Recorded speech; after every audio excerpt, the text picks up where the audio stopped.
n'avons que toi, Seigneur. Nous n'avons que toi, Jésus. Parle à nos cœurs ce soir. Communique-nous ta pensée.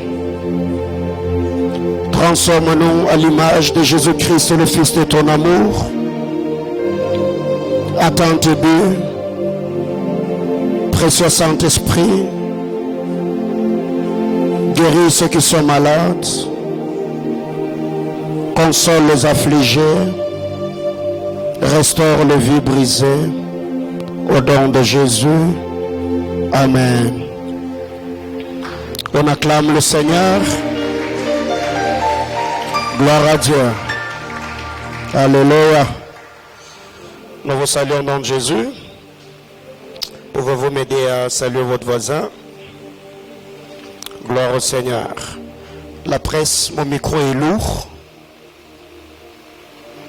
Nous bénissons le Seigneur, le rendant de multiples actions de grâce et que la faveur du Seigneur soit avec chacun d'entre vous. Nous sommes là ce soir dans notre culte de faiseurs de brèche. Je vais apporter la parole de Dieu et un moment, nous allons vraiment nous plonger dans la prière. Je sens vraiment un très grand fardeau. Ce soir, je crois que le Seigneur nous fera grâce. Nous saluons tous les internautes, tous les bien-aimés frères et sœurs, vous qui avez l'habitude de prier avec nous chaque mercredi, chaque vendredi, chaque dimanche sur notre page Facebook. Et vous qui êtes abonnés à notre chaîne YouTube, que la paix de notre Seigneur Jésus-Christ garde vos cœurs dans sa sainte et glorieuse présence. Nous sommes autour de notre thématique, le petit renard qui ravage les vignes. Pour ce soir, je vais nous prier d'ouvrir nos Bibles. Je suis dans 1 Corinthiens chapitre 9. Nous lirons à partir du verset 24 jusqu'au verset 27. 1 Corinthiens 9, 24 à 27. Merci. 1 Corinthiens 9, 24 à 27.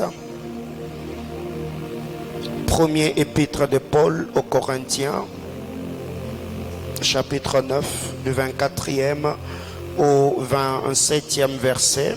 Si vous y êtes, nous pouvons lire ensemble 1, 2, 3, go. Ne savez-vous pas que ceux qui courent dans les stades courent tous, mais qu'un seul remporte le prix? Courez de manière à le remporter. Tous ceux qui combattent s'imposent toute espèce d'abstinence et ils le font pour obtenir une couronne corruptible. Mais nous, faisons-le pour une couronne incorruptible. Moi donc, je cours non pas comme à l'aventure, je frappe non pas comme battant l'air, mais je traite durement mon corps et je le tiens assujetti de peur d'être moi-même rejeté après avoir prêché aux autres paroles du Seigneur. Je vous prie de reprendre vos places.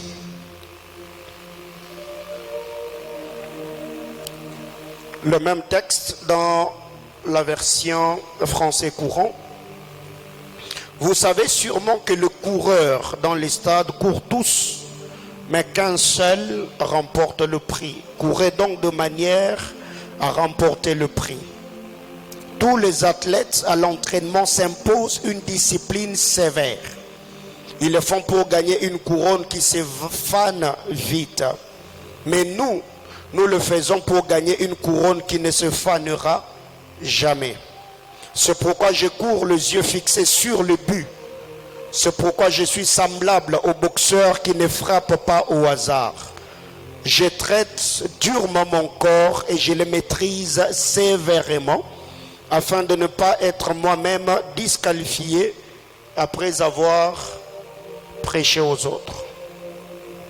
Bien-aimé Seigneur, nous sommes là depuis le dimanche par la grâce du Seigneur, en train de partager la parole de Dieu autour de notre thème, le petit renard qui ravage le vigne. Je ne saurais pas revenir sur ce que nous avons dit le dimanche, mais au moins le mercredi par la grâce du Seigneur, nous avons parlé de la colère. Nous avons parlé de la colère, que la colère est un renard qui peut détruire une destinée, qui peut briser toute une vie. Nous avons parlé de Moïse, Exode 32, du verset 10 au verset 12. Nous avons sauté pour lire le verset 19 et nous avons dit que la colère de Moïse était une colère héréditaire.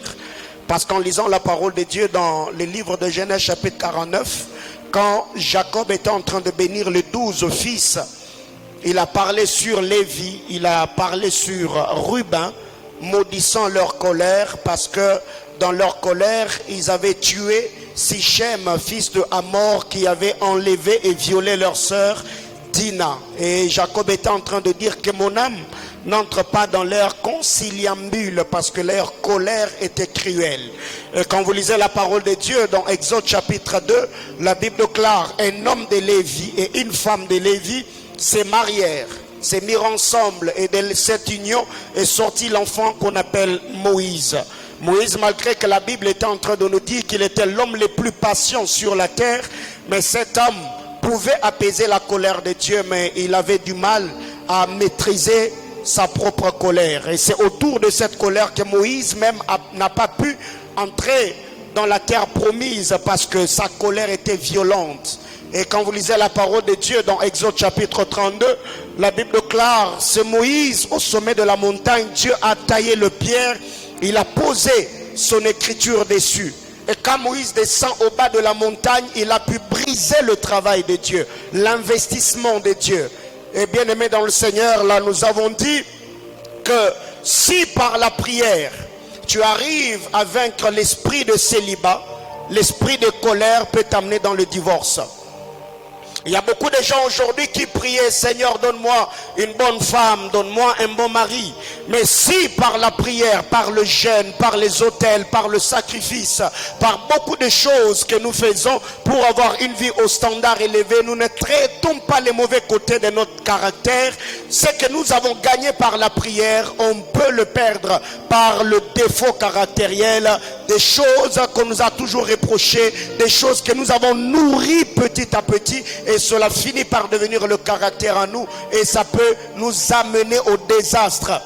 Bien-aimés frères, il y a beaucoup de gens aujourd'hui, hommes comme femmes, qui jeûnent, qui prient, demandant un bon nombre de choses à Dieu, mais ils oublient que leur caractère peut leur trahir, leur caractère peut le pousser à perdre ce qu'ils ont reçu de Dieu. Eh bien, un homme équilibré n'est pas seulement celui qui prie et demande à Dieu la grandeur, mais c'est aussi celui qui prie à Dieu que le Seigneur le brise et lui donne un caractère qui sera compatible à la gloire à venir. Et beaucoup d'entre nous sont ceux qui prions, Seigneur, brise-moi. Mais quand vient le brisement de Dieu, on commence à murmurer, Seigneur, jusqu'où? Seigneur, pourquoi seulement moi? Mais tu avais prié, tu avais dit, Seigneur, ne t'arrête pas, brise-moi. Quand le Seigneur va te briser, il ne va pas toucher là où ça fait beau. Dieu touche toujours ça, là où ça fait mal. Si tu as demandé à Dieu qu'il brise ton orgueil, le Seigneur peut t'exposer à l'humiliation. Si tu as dit à Dieu, donne-moi la maîtrise de soi, le Seigneur t'exposera un bon nombre de problèmes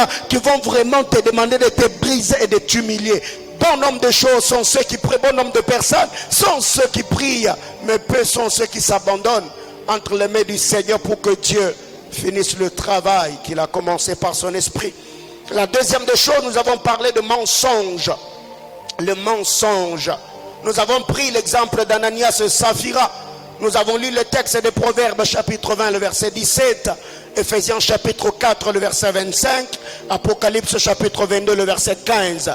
Les menteurs n'hériteront pas le royaume des cieux. Il y a beaucoup de gens aujourd'hui qui ont perdu de grandes opportunités. Il y a beaucoup de gens aujourd'hui qui ont perdu la confiance que certaines personnes le faisaient parce qu'on a seulement découvert qu'on était menteurs. On était des gens qui vivaient dans le mensonge. Et bien aimés frères, il y a beaucoup de gens comme ça qui ont perdu beaucoup de contrats, qui ont brisé beaucoup de relations, qui ont perdu les hommes qui étaient des hommes providentiels de leur destinée seulement parce que on ne savait pas dire la vérité. Bien aimés frères, troisièmement, nous avons parlé du vol. Le vol, voler, le voleur. Le vol c'est un renard qui peut détruire toute une vigne. Nous avons parlé de Akan. Akan, un père voleur. Ces jours-là, Akan a perdu sa femme. La femme d'Akan n'était pas voleuse. Les enfants de Akan n'étaient pas voleurs. Mais parce que papa était voleur, il est allé à Jéricho, il a touché aux interdits de Dieu. La Bible déclare, quand ils ont tiré au sort, le sort était tombé sur Akan. On l'a brûlé vif. On a tué sa femme, on a tué ses enfants. Et après, Akan est volé. Avant qu'il ne meure, il y a des femmes qui ont perdu leur mari. Il y a des enfants qui ont perdu leur père. Il y a peut-être des familles qui ont perdu leur fils, leur oncle et consorts. Pourquoi? Parce que quand Israël est allé combattre le pays de Haï, la Bible déclare, plusieurs hommes sont tombés. Pourquoi ils ont perdu la vie? Pas parce qu'ils étaient forts, pas parce qu'ils avaient péché, mais parce qu'il y avait un homme qui était voleur au milieu d'eux et la colère de Dieu s'était acharnée contre Israël. Dieu leur avait tourné le dos. Bien-aimés dans le Seigneur, il y a beaucoup de gens comme ça qui ont perdu le boulot seulement parce qu'on l'a attrapé dans le vol, dans la malversation financière, dans une vie frauduleuse. Et une telle personne a été chassée, a été privée de certains avantages. Nous avons parlé de Rachel, Genèse chapitre 31, le verset 19, du verset 32, verset 35. Rachel n'était pas seulement une belle femme, mais elle était menteuse. Rachel était voleuse. Elle a volé les téraphimes, les statuettes de son père. Et quand son père est venu là où elle était pour vérifier, elle a encore menti à son père. Oh, mon père, ne me touche pas. Je suis dans ma période de femme mensonge, voleuse et menteuse. Bien-aimés dans le Seigneur, nous devons faire très attention. Et pour ce soir, par la grâce de Dieu, le texte que nous venons de lire, 1 Corinthiens chapitre 9. La Bible déclare, vous savez sûrement que le coureur dans le stade court tous, mais qu'un seul remporte le prix. Ce n'est pas parce que nous avons commencé tous la course que nous serons tous gagnants. Ce n'est pas parce que tous nous avons quitté la ligne de départ que nous arriverons tous à la ligne d'arrivée. Bien-aimés frères, beaucoup sont ceux qui élaborent le projet, beaucoup sont ceux qui prient, mais peu sont ceux qui sont exaucés par Dieu. Beaucoup sont ceux qui vont dans des montagnes, mais peu sont ceux qui font des prières. Que Dieu exauce et Dieu agrée. Ce n'est pas parce que nous avons commencé tous ensemble que l'on finira ou nous serons récompensés de la même manière. La Bible déclare, vous savez que tous dans le stade courent avec le but de remporter le prix, mais le prix n'est remporté par qu'une personne. Tous les athlètes à l'entraînement s'imposent une discipline sévère. Tous ces athlètes dans toutes les disciplines au monde, les athlètes ne s'imposent pas de discipline quand ils sont déjà en train de lutter ou de batailler. Non, c'est à l'entraînement. C'est là qui s'impose discipline. Dans d'autres versions, on parle de régime. C'est qu'il y a des athlètes qui s'imposent de régime. Et aujourd'hui même, nous avons vu certains films, certaines stars hollywoodiennes s'imposer certaines disciplines. Parce qu'il doit jouer tel rôle dans un film, il peut accepter d'être sous le régime et perdre autant de kilos. Pourquoi? Parce que la taille qu'il doit avoir doit incarner le personnage et le rôle qu'il doit jouer dans le film. La Bible déclare, tous les athlètes à l'entraînement s'imposent une discipline sévère. Je n'attends pas être dans la gloire pour travailler mon caractère pendant que je suis encore en train de lutter, en train d'étudier, en train de prier. Je suis célibataire, je ne suis pas encore connu, je n'ai pas un grand ministère. C'est là que je traite mon corps, c'est là que je traite le mauvais côté de mon caractère, c'est là que je me brise, c'est là que je me recommande à la grâce de Dieu. Bien aimé dans le Seigneur, il y a des gens qui négligent certaines choses et Dieu commence à le briser dans la grandeur. C'est pour cette raison que nous voyons des scandales à gauche, des scandales à droite. Ce sont des personnes qui ne se sont pas laissées entre les mains du Seigneur pour être travaillées dans leur faiblesse. dans leur faible commencement. Nous prions, on désire à tout prix être exposé. Mais est-ce que tu y as déjà la maturité qu'il faut? Est-ce que tu as le caractère? Combien de jeunes gens aujourd'hui prient pour le mariage, mais cette soeur qui cherche un homme, elle est mal polie, excusez-moi le terme, elle ne sait pas respecter, elle n'est pas soumise, elle demande difficilement pardon, elle est toujours sur la défensive, elle n'est pas intéressée. Mais c'est elle qui prie, Seigneur donne-moi Marie. Il y a des jeunes hommes, avoir la barbe n'est pas synonyme d'être mature pour gérer la vie d'une femme. Et il y a des gens comme ça, Seigneur donne-moi une bonne femme, alors que toi tu es un mauvais mari. Seigneur donne-moi un bon mari, alors que toi tu es une mauvaise femme. Ma soeur, avant de demander une chose, rassure-toi que ce que tu demandes à Dieu, tu seras mesure de bien le garder. Tous ceux qui s'entraînent, tous les athlètes à l'entraînement, s'imposent des disciplines sévères. Ils n'attendent pas à être sur terrain, ils n'attendent pas à être au stade pour commencer à s'imposer des disciplines. Non, à l'entraînement, le lieu où je lutte avec Dieu. Parce qu'on ne s'entraîne pas devant Goliath. Devant Goliath, on doit exposer l'expérience que nous avons eue devant les lions et devant l'ours. Mais il y a des gens qui essayent, qui commencent à essayer devant le défi. On n'a pas besoin de ces choses. Bien-aimés frères, n'avons-nous pas dit ces choses?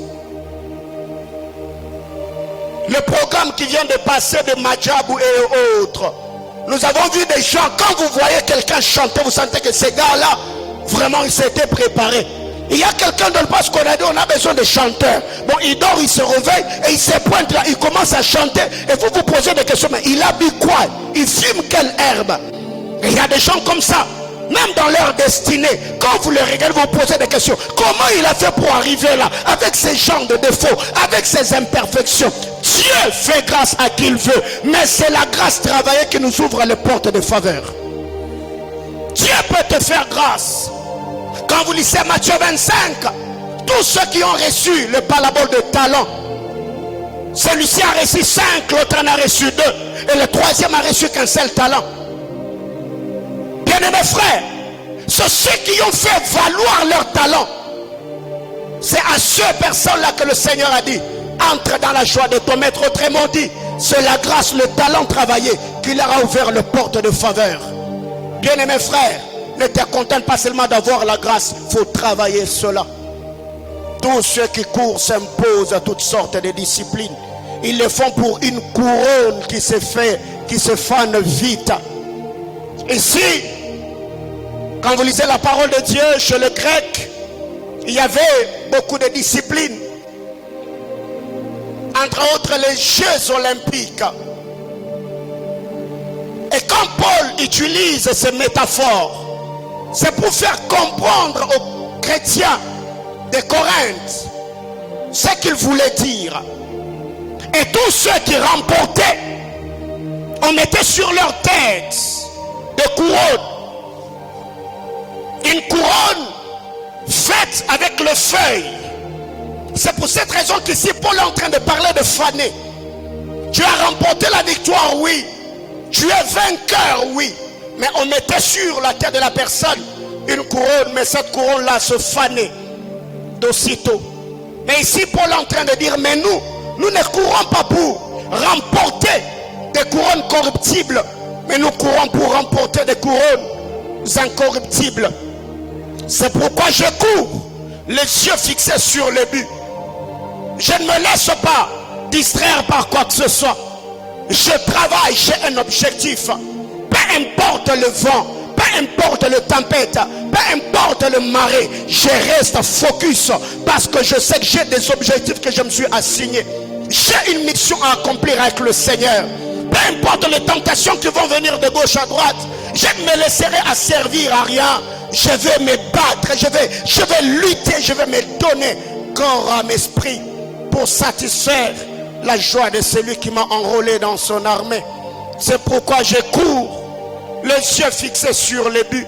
C'est pourquoi je suis semblable à un boxeur qui ne frappe pas au hasard, Je ne serai pas en train de remuer mes mains dans le vide. Non, j'ai un objectif. Je traite durement mon corps et je le maîtrise sévèrement.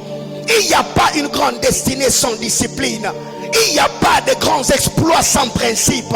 Il y a des gens aujourd'hui qui veulent avoir de l'argent que par la prière. Elle se lève le matin, elle ne fait rien. Elle se met qu'à prier libre au sommet.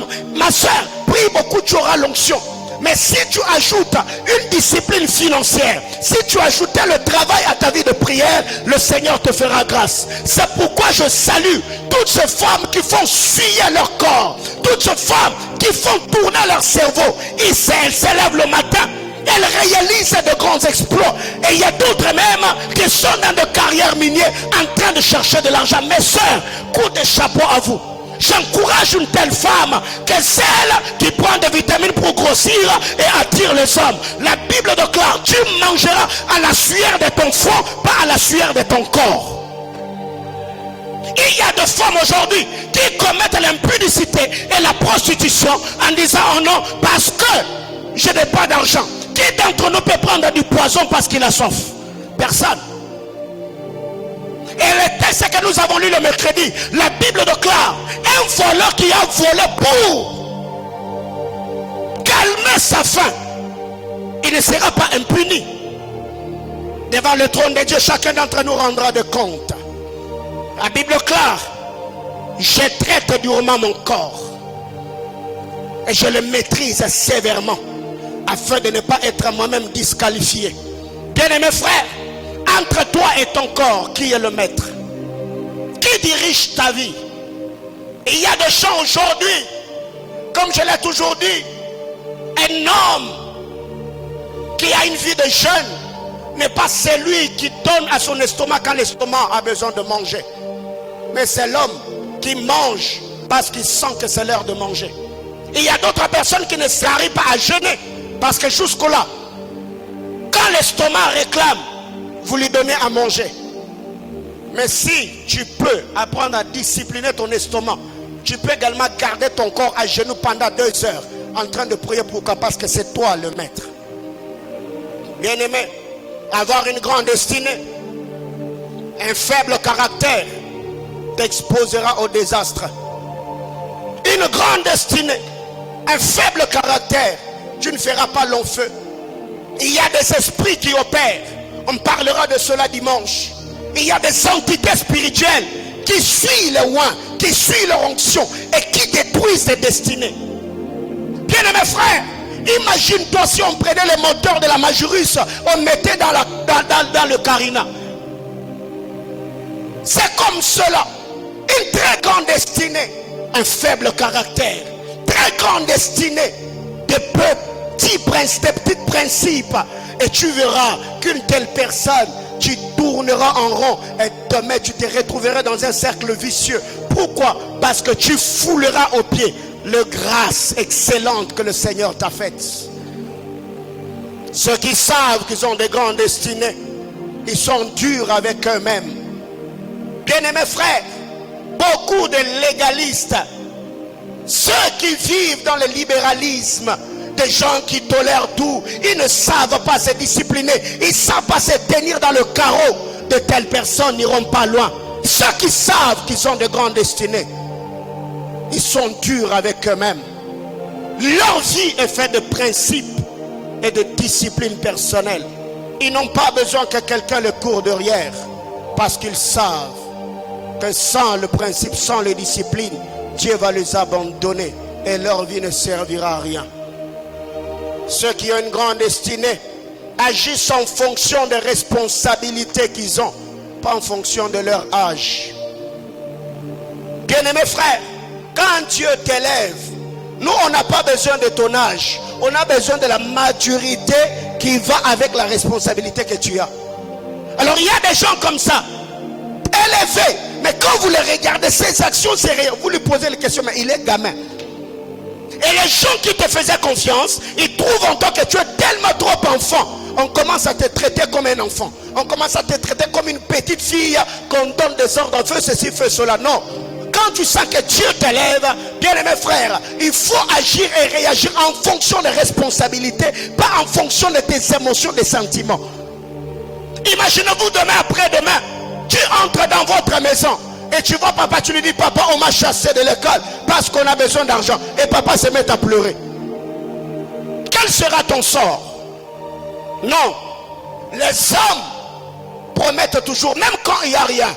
Calmez-vous, Dieu va faire grâce. Calmez-vous, je vais me battre. Ça va aller.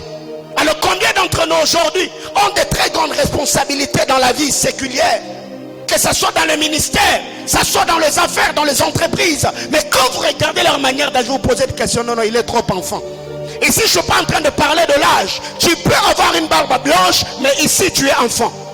Tu peux avoir l'expérience de la vie. Tu as fait ceci, tu as fait cela, mais dans ta tête, tu es une gamine. Car sortir avec plusieurs hommes n'est pas synonyme d'acquérir de la maturité. Bien-aimés frères, le petit renard qui ravage le vigne. Pour ce soir, premier point, la cupidité. Dis à ton voisin, la cupidité. Le mercredi, après avoir parlé du vol, le cupide, la cupidité, c'est un renard qui peut ravager et détruire ta destinée. Luc chapitre 6, verset 16. Luc 6, le 16e verset. Jude, fils de Jacques, et Judas Iscariote, qui devint traître. Et Judas Iscariote, qui devint traître. La Bible ne dit pas Judas Iscariote qui était traître, non, qui devint traître. Donc, quand Judas a commencé sa vie à côté de Jésus, il n'était pas traître, il est devenu traître. Bien-aimé dans le Seigneur, il y a beaucoup de gens aujourd'hui, nos frères et sœurs, qu'on appelle, gloire à Dieu, parce que cette histoire, on n'en parle plus, qu'on a appelé dealers et dealeuses. Qu'est-ce qui les a amenés dans ces pratiques infâmes? Où quelqu'un peut accepter d'avoir des rapports intimes avec un chien, où quelqu'un peut accepter d'allaiter des chiots. C'est la cupidité, c'est l'amour de l'argent. Il y a beaucoup de gens qui n'arrivent pas à se contenter de ce qu'ils ont. Ils veulent plus, ils veulent plus, encore plus, encore plus. Bien-aimés dans le Seigneur, il y a des choses jusque-là dans ta vie qui ne se sont pas encore manifestées. Ne te moque pas des cupides d'aujourd'hui, parce qu'hier, ils étaient aussi des hommes intègres. Il y a d'autres personnes aujourd'hui, vous n'avez pas ces choses en vous, ça ne s'est pas encore manifesté. Mais au fil des temps, si vous ne gardez pas les disciplines et les motivations pures du début, vous pouvez devenir plus pire que les hommes que vous insultez aujourd'hui. Judas Iscariote, qui devint traître. Bien-aimés frères, il y a plusieurs personnes aujourd'hui, à cause de la cupidité, ils ont trahi leur meilleur ami. À cause de la cupidité, ils ont brisé leurs relations importantes à cause de la cupidité. Bien-aimés frères, vous êtes arrivé quelque part et c'est ton ami qui t'a amené là. Mais derrière son dos, tu as commencé à l'exposer aux personnes que tu ne connais même pas. Non, non, non, non, non, non. Qu'est-ce que tu es en mesure de faire pour avoir de l'argent? Tel que tu te connais, ça c'est de toi à moi. Qu'est-ce que tu es capable de faire pour avoir de l'argent? Bien-aimés frères, moi j'ai peur de toutes ces personnes qui parlent en disant, oh moi je suis prêt à tout. Tu es prêt à tout? À quoi? Tu peux commettre l'impudicité, tu peux tuer, tu peux faire du mal à quelqu'un. Moi je peux tout, hein? Moi je peux tout. Pour ma vie je peux tout. Pour ma famille je peux tout. Tu peux quoi? Tu peux quoi? Combien de gens aujourd'hui ont hypothéqué leur destinée à cause de l'argent? Ceux qui sont aujourd'hui dans des sciences mystiques, ils sont là-bas pas à cause de leur propre... Non, non, non, non, non. Parce qu'ils ont besoin d'avoir. Bien-aimés frères, disposez votre cœur et contentez-vous de ce que Dieu vous donne. Peu importe le temps que ça prendra, contentez-vous de la petite vie que vous avez. Combien de jeunes filles aujourd'hui ont perdu un bon nombre de choses? iPhone 12, iPhone 13, iPhone ceci, iPhone cela. Qu'est-ce que tu es prêt à faire pour avoir de l'argent? Alors qu'est-ce qui arrive? Si déjà en étant étudiant, tu as l'esprit de branchement, penses-tu que tu seras un homme intègre quand tu seras PDG d'une entreprise? Bien-aimés frères, corrompre, combattre la corruption dans ces pays, on ne doit pas d'abord commencer au niveau de ceux qui sont élevés. Non, non. Allons d'abord dans les écoles et dans les universités où la génération montante est en train de vivre ces choses. Arrêtons l'hémorragie à partir de là. Et quand elles seront chefs, on aura au moins des hommes qui ont une conscience intègre et travailleront pour le bien-être de la nation. Tu es déjà jeune fille et tu passes de classe par des points sexuellement transmissibles. Et le jour que tu arriveras dans une entreprise, quelqu'un te dit, avant d'avoir cette poste à couche avec moi, est-ce que tu vas hésiter? Non, mais quand tu étais étudiant, tu donnais déjà au chef de travaux. Alors comment voudrons-nous que la nation congolaise et que notre État puissions aller de l'avant, que nous puissions nous développer? Avec quel type de personnes? Les licenciés qui sortent de l'université et ne parlant pas un bon français? Comment expliquer par moment? Ça laisse à désirer. Comment expliquer? Tu es en L2. Quand tu écris quelqu'un, tu vends bien. Tu vends bien. Comment tu expliques ça? Comment tu as fait pour passer de classe? Comment tu as fait? La cupidité, les empoisonnements, le trahison, aujourd'hui, les choses auxquelles nous sommes exposés. Bien aimés frères, le cœur de l'homme est tortué. Pour de l'argent, l'homme est prêt à tout faire. C'est pourquoi même quand vous lisez la parole de Dieu dans les livres de Job, la Bible déclare, peau pour peau, l'homme est capable de donner tout ce qu'il possède pour sa vie. Peau pour peau. Combien de gens ont trahi leur ami au nom de l'argent? Judas Iscariote, il est devenu traître. Il ne l'était pas. Alors, un homme qui sait qu'il a une grande destinée, il ne prie pas seulement pour qu'il ait des relations, non, mais il prie aussi pour le cœur des hommes qui l'entourent. Parce que toi, tu peux être, dans ta tête, tu le considères comme un ami, mais pour lui, tu es une marchandise. C'était ça l'histoire de Jésus. Dans la tête de Jésus, Judas était disciple, ami, mais dans la tête de Judas, il voyait Jésus comme une marchandise. Bien-aimés frères, Jean chapitre 12, du verset 3 au verset 6. Jean chapitre 12. Bien-aimé, déjà avec ça, avant de faire entrer quelqu'un dans le cercle de ta vie, il faut l'éprouver. Surtout en matière d'argent, il faut éprouver. Bien-aimé frère, tous ceux que moi j'ai approchés, ce sont des gens que j'ai checkés. Si déjà je sens que l'argent de petites choses là, tu trembles, je me dis waouh. Donc celui-ci, si seulement quelqu'un venait lui dire, prends 10 000 $, on te donne ces poisons, tu empoisonnes Paulin, il ne va pas hésiter. Les personnes qui sont dans ta vie, selon toi, ils coûtent combien? Quel est le poids, la valeur qu'ils ont face à l'argent? As-tu t'es déjà posé cette question-là? Les amis intimes là que tu as face à l'argent, ils font quel poids? Ils vaut combien? C'est quoi leur prix? Marie ayant pris une livre d'un parfum d'honneur pur de grand prix, oignit les pieds de Jésus et lui essuya le pied avec ses cheveux, et la maison fut remplie de l'odeur du parfum. Un de ses disciples, Judas Iscariote, fils de Simon, c'est lui qui devait livrer Jésus, dit, pourquoi n'a-t-on pas vendu ce parfum pour 300 deniers pour le donner aux pauvres? Il disait cela, non qu'il s'est mis en peine de pauvre, mais parce qu'il était voleur. Et que tenant la bourse, il prenait ce qu'on y mettait. Frère, ça, Judas n'a pas commencé à voler quand il est devenu disciple de Jésus. C'est qu'il était voleur bien avant. Jésus-Christ est fils de Dieu. Il avait ses problèmes dans son ministère. Jésus-Christ, le Fils de Dieu. Bien aimé, c'est pourquoi vous qui êtes appelés à servir Dieu, ne confiez pas l'argent à une personne avec qui vous n'êtes pas en confiance.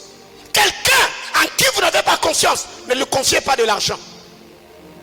Quelqu'un que vous n'avez jamais checké ni éprouvé, ne lui confiez pas de l'argent. Et dans ma vie, je peux dormir bonnement. Et je sais que les gens de cette église qui comptent et gardent de l'argent, ils ne vont pas voler. Parce que ce sont des gens pour qui j'ai prié. Je les ai testés. Et je sais qu'ils sont intègres dans le domaine financier. Judas s'aimait et dit non. Pourquoi gaspiller cet argent? Pourquoi gaspiller ces parfums plutôt? Et il connaissait même le prix de ces parfums-là. Il dit ces parfums, on peut les vendre à un prix de 300 deniers et donner aux pauvres. Et ce qu'il disait, il ne le disait pas parce qu'il aimait le pauvre, parce qu'il était voleur. Donc pour lui, quand il voit un tel parfum, il dit ah, comment est-ce qu'on peut gaspiller l'argent comme ça? Comment est-ce qu'on peut donner un tel parfum à ce garçon, fils d'un charpentier? Il était méchant. Bien-aimé frère, vous devez être sérieux. Imagine-toi demain, Dieu te bénit, tu veux te faire plaisir. Tu vas acheter un téléphone, tu t'achètes un parfum, tu achètes des chaussures. Et ta meilleure copine elle dit, hey, toi tu as un esprit de dépense. Hein? Et ça, tu entends ça, tu laisses passer. Mais non, non, non, non, non. Si c'était elle, telle que tu la connais, elle peut dépenser plus que ça. Pourquoi? Pour elle, c'est l'esprit de dépense parce que c'est toi. Et imagine-toi, une telle personne, il a déjà un esprit de concurrence. Il n'est pas loyal. Elle n'est pas loyale. Comment expliquer quand tu me vois avoir telle et telle autre chose, tu te vois en insécurité? Est-ce que si c'était toi, tu n'allais pas dépenser cet argent-là? Bien mes frères, des sommes qui ont des grandes destinées, prennent tout au sérieux. Même dans l'amitié. Oh, pourquoi tu t'es acheté ceci? Et il peut même glisser comme en blaguant. Eh, toi tu es orgueilleuse. Hein?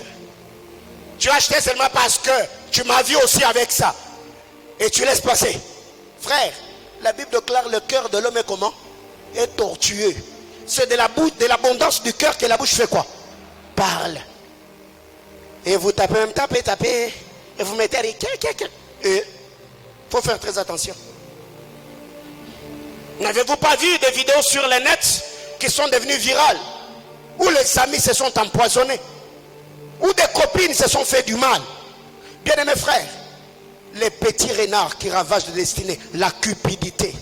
Tu es cupide. Cette personne-là t'a fait confiance. Si seulement demain, on vient avec 20 000 $ en liquide, on met là, on te dit si seulement tu acceptes de témoigner contre lui, on te donne cet argent. Toute ta vie, tu n'as jamais touché 5 000 du coup, mais là on te met 20 000. Tu feras quoi? Frère, vous devez vous poser ce genre de questions. Loyauté n'est pas seulement le fait de dire non, moi je suis loyal, moi je t'aime, tu es mon ami. Non, non, non, non, non, non, non, non, non, non, non. Il faut se poser des questions. Et d'ailleurs, avant que la personne qui prétend être ton ami réponde à la question, toi-même tu peux mettre la personne sur la balance telle que tu le connais. Si on lui donnait 20, 30, 50 000 $ pour te faire du mal, est-ce qu'il va refuser de l'argent? Frère, si à cette question-là, toi-même tu dis non, ne mets pas ta vie entre les mains d'une telle personne, il peut te faire du mal.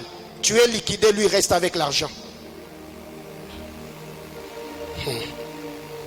Ce sont des bébés spirituels et des gens qui pensent qu'on est au ciel, qui embrassent tout le monde et pensent que tout le monde a bon cœur comme toi. Et on est sur terre, il faut descendre.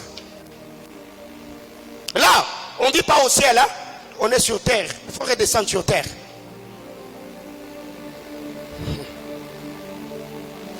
Il arrive par moment,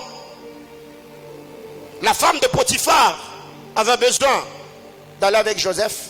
Et quand Joseph a refusé, il est resté avec la tunique de Joseph. Ce qu'elle avait comme preuve, c'était ça. Mais l'histoire était montée de toutes pièces. Ouais.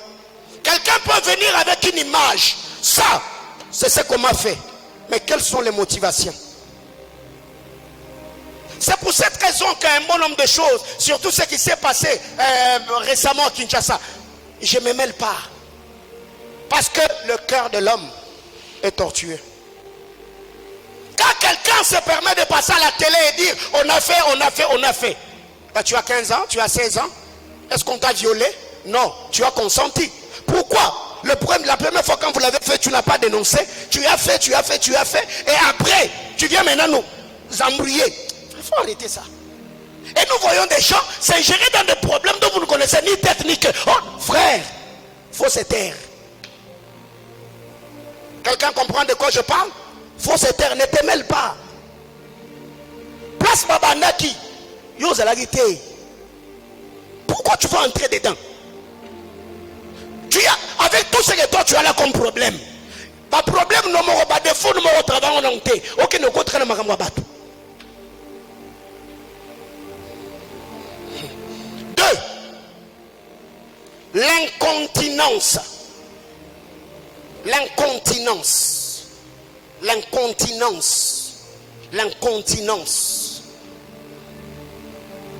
Manquer de maîtrise sur sa sexualité. L'incontinence. Bien, mais quand vous lisez la parole de Dieu, 2 Samuel chapitre 13, du verset 1er au verset 2, c'est l'histoire d'Amnon, Tamar, ainsi qu'Absalom. La Bible déclare, Tamar plutôt, elle était vierge, fille de David, sœur d'Absalom. Et Amnon, son grand frère, a eu des sentiments pour sa sœur, jusqu'au point de tomber malade. Bien aimé frère, il y a des gens qui n'ont pas de cerveau. Leur vie est dirigée par leur instinct sexuel. Ils courent derrière tout ce qui bouge. Ils tirent sur tout ce qui bouge. Frère, avec tout ce qu'il y a comme problème dans la société là, en plein coronavirus, comment est-ce que toi tu peux avoir l'appétit sexuel? Pendant que les gens sont confinés là, et il y a même des gens qui ont attrapé grossesse pendant le confinement. Ouais. Pendant que les gens sont stressés en train de prier, Seigneur aide-nous, que cette pandémie puisse partir. Oui, il y a des gens, pendant ce temps-là, nous quand on est en train de gêner et prier là, il y a d'autres personnes qui gênaient, qui priaient en leur manière. Qu'est-ce qui arrive? La Bible déclare Amnon a été tellement un homme qui n'avait pas la maîtrise et le contrôle sur sa sexualité. La Bible déclare il est tombé malade seulement parce que les pulsions sexuelles les dérangeaient afin de sortir avec sa soeur. Est-ce que vous avez la maîtrise sur votre sexualité? Parce que par moment, c'est devenu un sujet tabou. Dans les églises, on n'en parle pas. Mais ce sont des choses que nous recevons au bureau. Ce sont des choses que beaucoup de chrétiens font. Et quand on en parle, il n'a pas de pudeur. Et vous, quand vous faites là, vous avez de pudeur.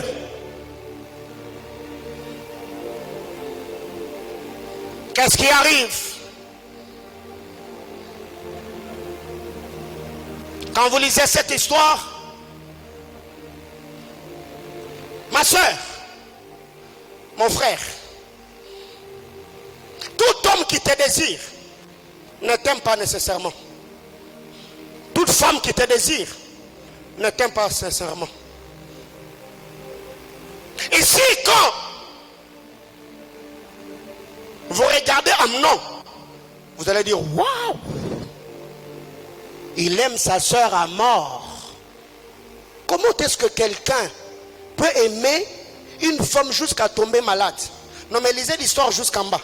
Après avoir connu Tamar, il a dit à ses serviteurs, faites sortir cette femme, mettez-la dehors. Et la Bible précise en disant, Amnon a quitté de l'amour à l'aversion. La personne qui aimait a haï, pas demain, pas le lendemain, non, seulement après avoir satisfait son appétit sexuel, l'amour s'est transformé en haine. Alors il y a des gens comme ça, parce que quelqu'un est venu, il t'a fait des textos en t'appelant reine, je ne sais pas, princesse, mais toi-même là tu sais vraiment que tu n'es pas reine. Mais quand même, tu t'es laissé rouler dans la farine. Frère, il y a des gens, il est pauvre, mais fort dans les verbes. Vous devez faire attention avec de telles personnes. très fort. Il t'aime pas, il veut seulement te connaître. Point barre. Et combien de jeunes gens aujourd'hui, combien de jeunes filles ont le cœur brisé, combien de jeunes garçons ont perdu la grâce et l'onction de Dieu parce que quelqu'un est venu, il te dit, oh, wow. Ouais, frère, Koya Mayanga, après, Ozonga Moutou. Des hommes qui ont des grandes destinées, ils savent maîtriser leur sexualité. Il y a des gens aujourd'hui, pourquoi tu l'as fait? Parce que c'était plus fort que moi, plus fort que ta destinée. Bien les frères, avant de pécher, ne pensez pas seulement à la jouissance du péché, non. Prenez aussi les conséquences, mettez sur la balance. Pensez à votre destinée, le prix que vous avez payé pour avoir ce que vous avez. Alors dites-vous, et si je perdais, parce que je vous ai dit la fois passée, bien aimés frères, la sexualité ou le péché sexuel, c'est le rendez-vous du donner et du recevoir. Personne ne dira qu'il est tombé dans le péché sexuel et il n'a rien laissé, jamais. Tu laisses toujours quelque chose. Alors, ce que tu laisses est plus important que ce que tu as reçu. Posez des questions à ceux qui ont senti ou ressenti le remords après la jouissance. Posez des questions. Ils ont une chanson dans leur bouche. Si je savais, je ne pouvais pas le faire. Bien aimés frères, il n'y a rien de spécial, il n'y a rien. Quelqu'un me comprend? Il n'y a rien de spécial. Alors la question que je me pose, c'est ces hommes qui courent de femme à femme. Tu veux découvrir quoi que tu n'as jamais découvert? Des hommes et des femmes qui savent qu'ils sont de très grandes destinées. Ils se contentent des personnes avec qui ils vivent, point barre. Tu ne peux pas être comme un animal, non. Un homme est dirigé par son cerveau, pas par son instinct sexuel. Et qu'est-ce qui arrive? Il y a beaucoup de jeunes gens aujourd'hui pensant, il y a beaucoup de jeunes filles qui se livrent à la sexualité pensant que vous aurez des trophées. Frère, fais tout. Tu te rendras compte que vanité et vanité, c'est la poursuite devant. Posez des questions à vos grandes sœurs. Posez des questions à vos grands frères. Posez des questions à ceux qui se sont livrés à cette vie-là. Ils vous diront qu'il n'y a rien de spécial. Il y a ces résultats. Quelqu'un me comprend? Il n'y a rien de nouveau. Il n'y a rien. Alors, combien se laissent influencer par le verbe? Le verbe. Il faut te complexer. Pour quelqu'un qui parle un bon français te séduise comme ça. Il faut te complexer. Même si tu ne parles pas français, ma soeur, quand il sera en train de parler français, là, ouvre, regarde-moi les yeux. Regarde-le. Et tu veux quoi? Car un homme qui a des objectifs, c'est ce que l'apôtre Paul nous a dit dans 1 Corinthiens 9. Je cours vers le but. Et le dimanche, on en parlera. Il y a des femmes qui ne savent pas dire non aux grandes autorités. Et il y a des hommes qui ne tiennent pas devant le charme de tel type de femmes. Des femmes comme Bathsheba. Elle ne sait pas dire non aux hommes élevés en dignité. Et quand tu sens que tu as une grande destinée, il faut faire très attention. L'onction attire tout, les bonnes et les mauvaises personnes. La grâce attire tout le monde. Et il y a même des gens aujourd'hui qui te font la cour. Il y a des gens aujourd'hui qui te disent qu'ils t'aiment. Si tu as le courage de regarder ton passé, ce que tu étais hier, cette personne-là, il ne pouvait pas t'approcher. Toi-même, tu te connais. Après ce culte, rentre à regarder tes anciennes photos. Et regarde cette femme-là. Tu te diras, en tout cas, moi là, celle-là, elle ne pouvait pas tomber amoureuse. Et ça va te garder humble. Non, c'est de toi à moi, non? Ouais. Ma soeur, il faut aussi par moment avoir le courage, hein, ou quand tu rentres là, tu regardes tes anciennes photos. La santé que tu avais, la beauté que tu avais. Même quand tu mettais la poudre, et l'on a dit, Oh, je suis votre pasteur, non? Et qu'est-ce qui arrive? Parce qu'aujourd'hui, tu as mis, je ne sais pas, des cils, tu as mis des trucs, et quand tu clignes les yeux comme ça, tu es comme une poupée. Maman, redescends. Redescends sur terre. L'incontinence. Combien d'hommes ont laissé l'onction dans les hôtels? Combien de femmes ont perdu leur destinée à cause de manquer la maîtrise sexuelle? Bien mes frères, il faut avoir une forte personnalité pour dire non à certaines choses. Non, ça, je ne le ferai pas. Pourquoi? Je sais d'où je viens, où je suis et où je vais avec Dieu.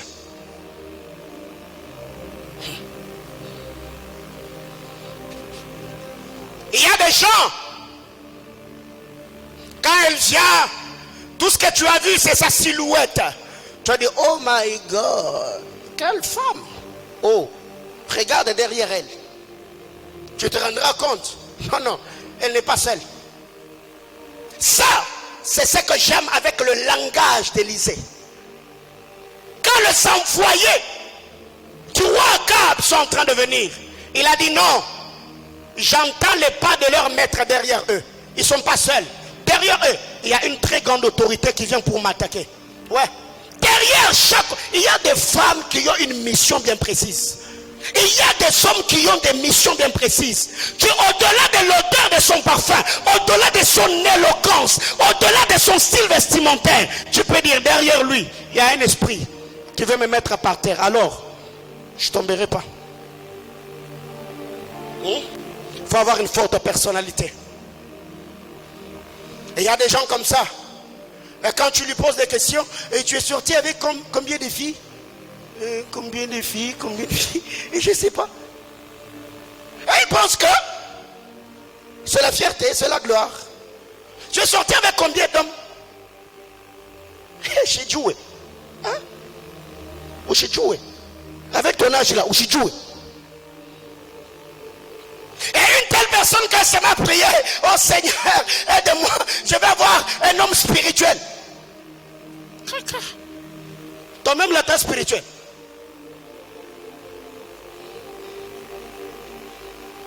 Frère, les hommes qui ont de grandes destinées, ils courent derrière leur objectif. Ils ne courent pas derrière les femmes. Ils ne courent pas derrière les hommes. Non. Des gens qui savent qu'ils ont de grandes destinées, ils courent derrière leur objectif. Surtout en ces temps-ci, où toutes les sœurs veulent épouser des prophètes, qu'on l'appelle aussi mamie. Et quand elle arrive, elle te donne 10 $. Mon frère, au nom de 10 $, 20 $, tu vas perdre l'onction que tu as eu dans des retraites de prière, le froid dans des montagnes, beaucoup de sacrifices. Oui, tu acceptes de perdre une onction aussi pure. Hein? Oh, mouké, hein? Ça mouké, penza. Vous savez, il y a par moments des choses qui arrivent. Ce n'est pas que les tentations ne viennent pas, mais par-dessus tout, je mets sur la balance les conséquences qui peuvent s'en suivre. Si je le faisais aujourd'hui, j'aurais quoi? Le plaisir, oui. Après le plaisir, j'aurais quoi? Rien. Alors si je gardais cette onction, j'aurais quoi? Bien aimé, écoutez, vous savez, par moment, moi, il y a beaucoup de questions que je me pose. Beaucoup de questions que je me pose. Je me dis, il y a des choses que je peux faire, mais il y a des choses que je ne me permettrai jamais. Si cela touche à mon salut, si ça touche à mon onction. Ces deux choses, mais sont tellement précieuses. Jamais ne touche à tout. Touche pas mon salut. Touche à tout. Ne touche pas mon onction. Car il s'agit de l'onction, frère. Dans les 14 ans d'exercice ministériel, tu ne sais pas le prix. Comment j'ai payé pour arriver là où je suis. Donc, quiconque vient avec l'intention de te séduire et te faire tomber, dis-toi, il est l'ennemi de ma destinée. Il t'aime pas, oui. Quelqu'un qui a l'intention de te faire tomber dans la sexualité, non, il est ta destinée. Alors maintenant, vous n'avez pas tellement la compréhension de ces choses. Et quand tu vois quelqu'un venir, tu penses que c'est un cadeau. Mais quel type de cadeau? Empoisonné. Hier soir, je tombe sur une vidéo d'un homme de Dieu à Johannesburg. Quelle honte! Et on était là en train de le filmer. On lui a posé la question. Il a dit, je n'ai rien fait. Moi, j'étais seulement en train de toucher les petites filles. De quel âge? 11 ans, 12 ans, 13 ans. J'ai dit Satan, Satan. Et quand vous regardez le monsieur, un homme respectable, j'ai dit waouh. À cause de ça, une église aussi grande, un ministère est par terre. Frère, avant de faire quoi que ce soit, pensez aux conséquences. Pensez aux gens qui sont derrière vous. Même si vous ne le ferez pas pour vous, ne le faites pas non plus, mais pour des gens qui vous font confiance. Oui. Il y a certaines choses, je me dis seulement, si toutes ces personnes qui ont cru à moi, qui ont prié pour moi, qui m'ont encouragé, qui m'ont soutenu, apprenaient que je fais ça, quelle sera leur réaction? Bien-aimés frères, il faut être égoïste pour tomber aussi bas. Ouais. Parce que tous ceux qui tombent dans le péché sexuel sont égoïstes et ne voient que leur intérêt. Ils ne pensent pas qu'à eux. Mais ils n'ont pas aussi le temps de penser aux personnes qui les entourent. Les petits renards qui ravagent les vignes. C'était ça la faiblesse de Samson. Il pouvait tabasser les hommes. Mais petit caractère, incontinence sexuelle, prostituée. C'était ça sa vie. Et vous savez comment il a fini. Bien-aimés frères, la Bible déclare tout ce qui est écrit là était pour notre instruction. Si David, l'homme selon le cœur de Dieu, est arrivé à tomber avec une femme, frère, David il était roi, l'homme selon le cœur de Dieu. Ce n'est même pas, non, c'est Dieu lui-même qui a dit que j'ai trouvé l'homme selon mon cœur. Ce qu'on y a tout. Aujourd'hui, ça me l'a donné l'inzaga nzambete. Robang nzambete penza atayomoko. L'homme selon le cœur de Dieu, frère, tu sais combien de gens Satan a détruit par la sexualité? Frère, il y a des grands ministères que Satan a détruits. Faut banganzambe. Dernière chose, on va prier. Avoir une trop haute opinion. Dis à ton voisin, n'aie pas une trop haute opinion. Voyez après ce genre de message, hein? Donc dès qu'on dit seulement Amen, tu te connectes, tu lui écris. Moi et toi, c'est fini.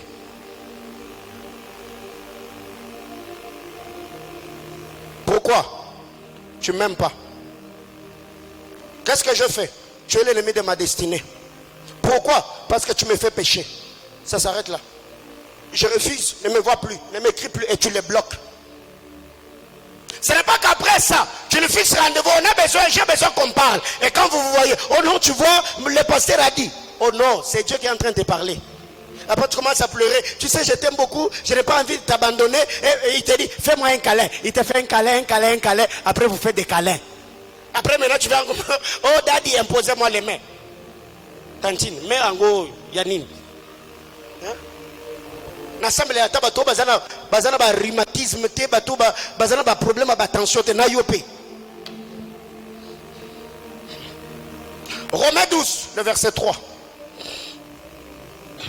Vous savez, ce que j'aime avec le chrétien, c'est que ce genre de prédication, tous on sourit seulement comme si on n'était pas dedans. Prêche papa. Faut arrêter de faire semblant. Faut arrêter.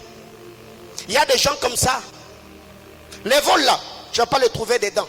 Mais sa plus grande faiblesse, c'est la sexualité. Voler là, c'est pas son truc. Lui, c'est le sexe. Alors si déjà ces problèmes là tu ne les traites pas, tu es en train de creuser une tombe dans laquelle tu vas t'enterrer, même dans le mariage.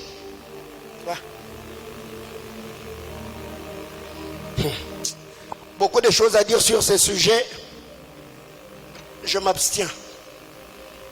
Par la grâce qui m'a été donnée, j'ai dit à chacun de vous de n'avoir pas de lui-même une trop haute opinion, mais de revêtir des sentiments modestes selon la mesure de foi que Dieu a départie en chacun. Par la grâce qui m'a été donnée, j'ai dit à chacun de vous de n'avoir pas de lui-même une trop haute opinion. C'est quoi avoir une haute opinion? C'est être orgueilleux. L'orgueil. L'orgueilleux. avoir 1,20 m. Mais quand il se met à te parler, dans sa tête, il se voit, elle est lionne, les yeux très hauts, te regarde comme ça. L'orgueilleux est une satellite autour duquel tout doit graviter. Dans sa bouche, il n'y a que je. Ce sont des gens qui ont du mal à supporter la gloire des autres. L'orgueilleux. Quand vous l'ignorez, vous l'avez tué, vous l'avez assassiné. L'orgueilleux. Il y a des gens aujourd'hui, vous êtes restés ensemble dans la relation parce que la relation est officielle. Si c'était officieuse, ces frères-là allaient te quitter depuis longtemps parce que tu es orgueilleuse. L'orgueilleux demande pardon difficilement. L'orgueilleuse se soumet difficilement. Mon frère, tu vas épouser cette soeur-là parce que la relation elle est officielle. Tu vas souffrir. Si dans le fiançailles, elle est orgueilleuse, quand elle va se marier, elle sera archi orgueilleuse. Parce que ce n'est pas le mariage qui va la briser. Si dans le fiançailles où les gens s'humilient pour gagner la confiance de l'autre, elle te fait tête à tête. Et dans le mariage, frère, vous irez maintenant dans les bras de fer. Oh non, je la recommande à Dieu. Ok, la prière c'est l'usine de transformation. Ok, recommande-la à Dieu. Et demain, tu te retrouveras dans le sang de Satan. L'orgueilleux n'aime pas l'opposition.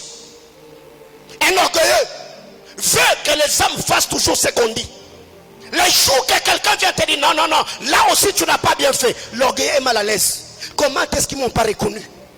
Je suis arrivé à l'église. Comment est-ce que le pasteur a parlé? Il n'a pas cité mon nom avec tout ce que j'ai fait pour lui.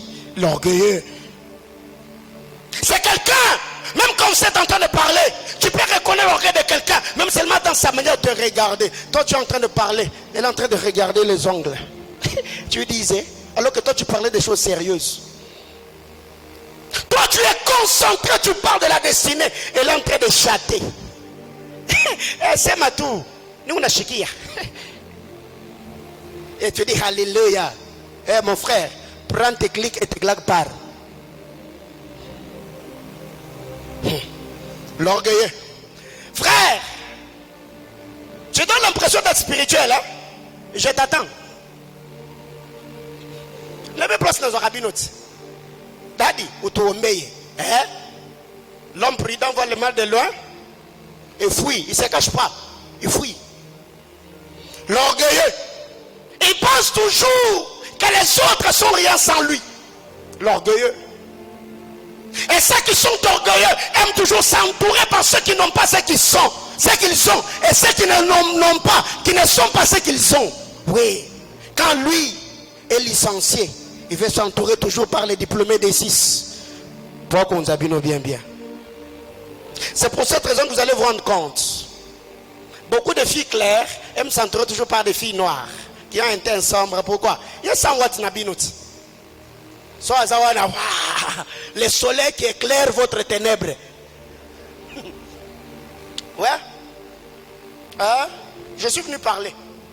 L'orgueilleux pense que les autres sont rien sans lui. Ouais. Il peut vous fixer un rendez-vous. Il ne vient pas et il ne s'excuse pas.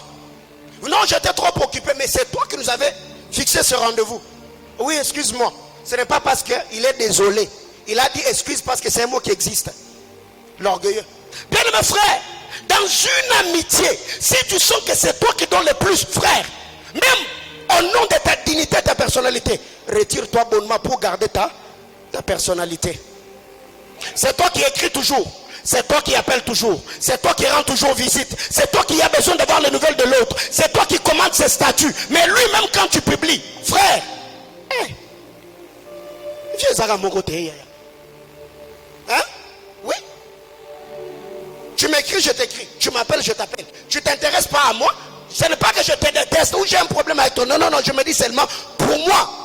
Je compte pour toi, mais toi, chacun dans son coin, au nom de sa personnalité. L'orgueilleux. C'est quelqu'un, même quand il y a des petites disputes, ils sont toujours dans la bouche, ils les menacent de partir. Et moi je vais partir, hein? Moi je vais te quitter. Pourquoi? Parce que et de telles personnes veulent toujours qu'on les supplie. Oh non, tu vois, frère, au lieu ok, n'a pas gay. Avant que tu ok, n'a terminé gay, n'a tikio. Pire encore si c'est moi qui avais passé commande. Yaya. Aussi sango. Ouais. Et si tu l'as dit, c'est quand tu soignes, papa, n'a gay, fous ta facture.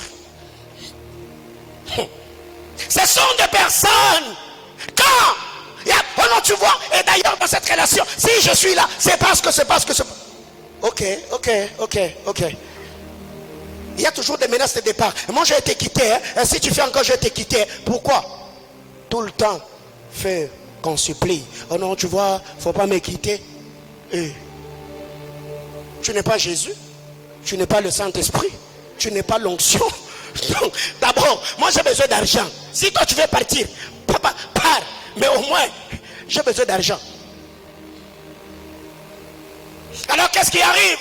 Il y a des gens comme ça. J'ai déjà traité ce genre de problème où le frère a tout fait. Jusqu'à ce que le problème est arrivé auprès du pasteur. Et je parlais avec la sœur. Oh non, pasteur, je vais partir. Et il est parti. 2 mois, 3 mois. Elle revient vers le frère. Et le frère vient vers moi. Je dis, hey, papa, Tikaï, osons qu'elle était. Oh. Et toi, tu veux que je dise quoi? Non, il faut arrêter. Trop haute opinion. On regarde les autres avec dédain. On le regarde avec mépris. Même quand on répond, tu sens que la personne est déjà remplie. L'orgueilleux. Des personnes orgueilleuses ne supportent pas le miroir. Des personnes orgueilleuses ne supportent pas le miroir. Il peut en cours de route en train de marcher. Hey, c'est dans l'équipe miroir.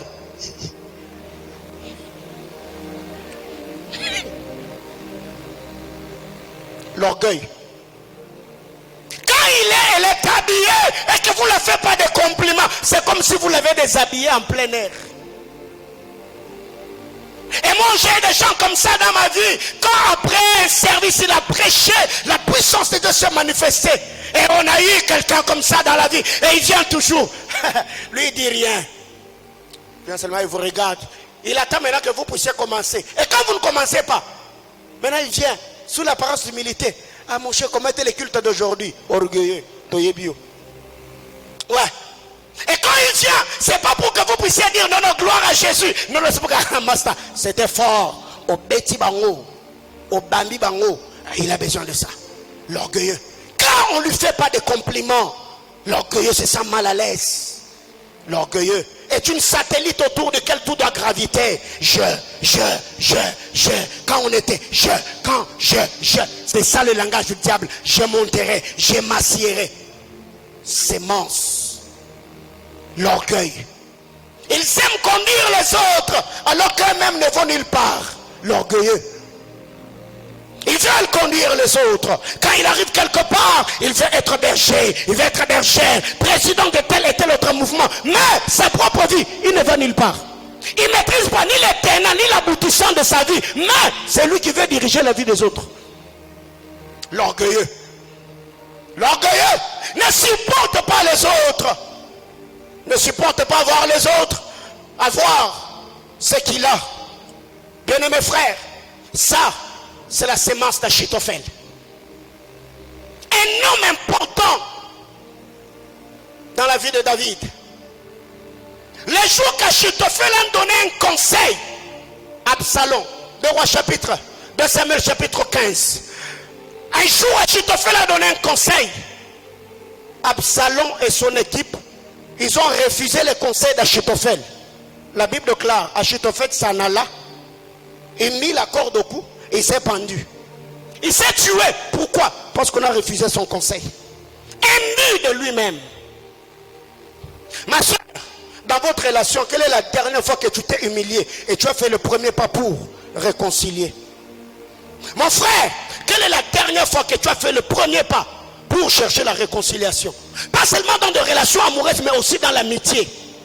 La dernière fois où tu étais conscient que tu as blessé l'autre, mais après l'avoir fait, tu as eu le courage de t'humilier pour dire, mon ami, je ne vais pas te perdre, j'avais mal agi, je suis désolé, pardonne-moi.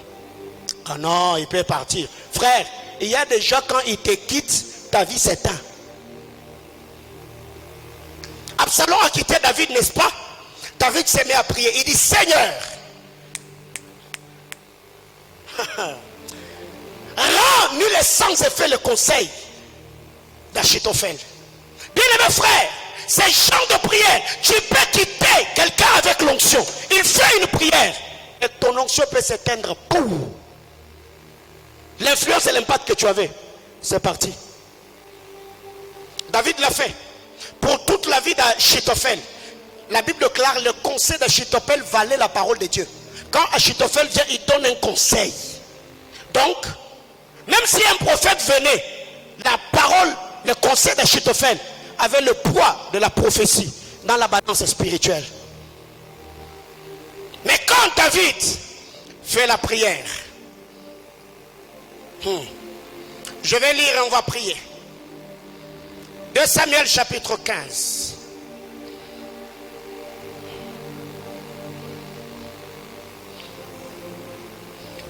De Samuel chapitre 15, du verset 1er au verset 6.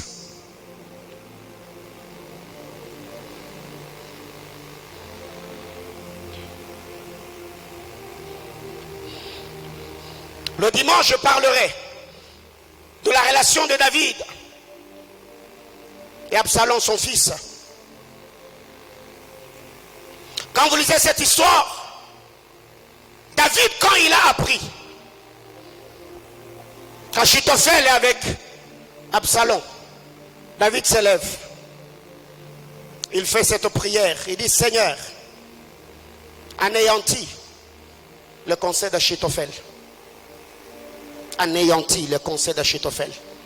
Autrement dit, David dans sa prière, il s'est attaqué à l'onction d'Achitophel. Il s'est attaqué à l'influence d'Achitophel. Il s'est attaqué à la renommée, la notoriété d'Achitophel. Bien-aimés frères, qu'est-ce qui arrive? Vous devez savoir que Dieu est un Dieu de saison. Dieu est un Dieu qui bénit et visite les hommes. Mais tout dépend seulement de la manière dont nous gérons la destinée que le Seigneur a confiée à chacun d'entre nous. Pour ce soir, nous avons parlé de ces trois choses: la cupidité, l'incontinence sexuelle et l'orgueil, le fait d'avoir une trop haute opinion de nous-mêmes. Bien-aimé, à moins peut-être que tu ne sais pas ce à quoi tu es appelé et les enjeux de l'heure ou encore la portée de ta destinée. Mais si au moins tu sais que dans cette génération tu as un rôle à jouer, les choses que nous sommes en train de partager ici, prends-les au sérieux, car cela t'est salutaire. Je finis avec mon enseignement pour aujourd'hui. On va prier le Seigneur selon le fardeau que Dieu a déposé dans mon cœur ce soir.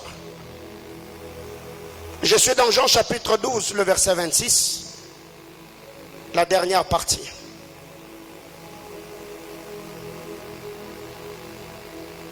Jean chapitre 12, le verset 26, la dernière partie.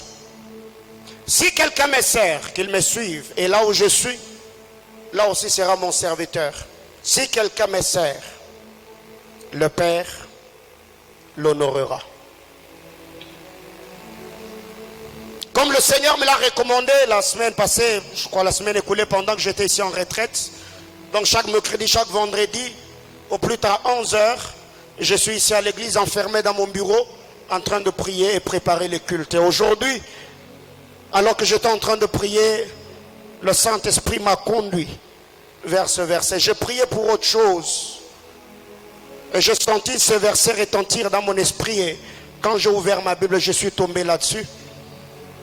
Et j'ai prié pour ça. J'ai dit à Dieu, honore-nous. C'est la prière que toi et moi allons faire ce soir. La Bible déclare, c'est lui qui me servira. Mon Père l'honorera. La loi de l'honneur et attaché au service.